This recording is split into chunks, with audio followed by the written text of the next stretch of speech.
పాకిస్తాన్ అనేది ఓ broker country అబ్బా! దాని గురించి మనం ఫీల్ అవ్వడం ఏంది? మనం మాట్లాడుకోవడం ఏంటి? ఇది జైశంకర్ చక్కటి ఇంగ్లీష్‌లో చాచి చెంపదెబ్బ కొట్టినట్టు చెప్పాడు విపక్షాలకి. విపక్షాలు రెచ్చిపోయి మాకేం చెప్పట్లేదు, మీరు బాత్రూమ్‌కెళ్ళేటప్పుడు చెప్పట్లేదు, కడుక్కోవడానికెళ్ళేటప్పుడు చెప్పట్లేదు, పాకిస్తాన్ వాళ్ళతో మాట్లాడేది చెప్పట్లేదు అంటే ప్రతిదీ ఈళ్ళకి చెప్తారా? ప్రభుత్వాన్ని ఎన్నుకున్నది ప్రజలు. ప్రభుత్వం చేయాల్సింది చెయ్యాలి. బట్ సమాచారం ఇస్తది. ఎంతవరకు అవసరమో అంతవరకే ఇస్తది. వీళ్ళందరూ మాట్లాడుతున్న వేళ పాకిస్తాన్ మధ్యవర్తిత్వం చేసే స్థాయికి ఎదిగింది. మనం దిగజారిపోయాం అని పనికిమాలిన సన్నాసులు మాట్లాడుతున్నటువంటి వేళ అది 1981 నుంచి బ్రోకర్ కంట్రీనే. అమెరికా వాడుకునే కంట్రీ అది. అమెరికా చేతిలో అదొక టిష్యూ పేపర్ లాంటిది.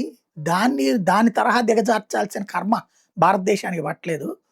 భారతదేశ ప్రధానమంత్రి అమెరికా అధ్యక్షుడు క్లియర్‌గా చెప్పేశాడు. యుద్ధం మాకు ఆమోదయోగ్యం కాదు. హార్ముజ్ సంధి దగ్గర ఉద్రిక్తతలు చల్లారాల్సని కోరుకుంటున్నామని. అదే సందర్భంలో ఇరాన్ అధ్యక్షుడితోనూ మాట్లాడాడు. ఇజ్రాయెల్ ప్రధానమంత్రితోనూ మాట్లాడాడు. గల్ఫ్ దేశాలతోనూ మాట్లాడాడు. ఇది దౌత్యం. దౌత్యం అనేటటువంటిది బానిసత్వం కాకూడదు. ఇప్పుడు అమెరికా ఇరాన్‌కి పాకిస్తాన్ ద్వారా ప్రతిపాదనలు పంపించింది. పాకిస్తాన్ నేను మధ్యవర్తిత్వం వహిస్తున్నానంది. ఇరాన్ ఏ మధ్యవర్తి లేడు. అసలు మేము చర్చలే లేదని. ఇప్పుడు ఏమనాలి మనం? అదే మనం ఆ ప్లేస్‌లో ఉంటే ఇదే ప్రతిపక్షాలు వెటకారం చేసి ఇరానోడు ఎట్టంటున్నాడు, అమెరికా వాడు అట్టంటున్నాడు, మన మోడీ అమెరికాకి బానిస అయ్యాడు లాంటి కూతలు కూసేటటువంటి వాడు. ఇప్పుడు ఆ కూతలు కూసే అవకాశం ఇవ్వకపోవడం.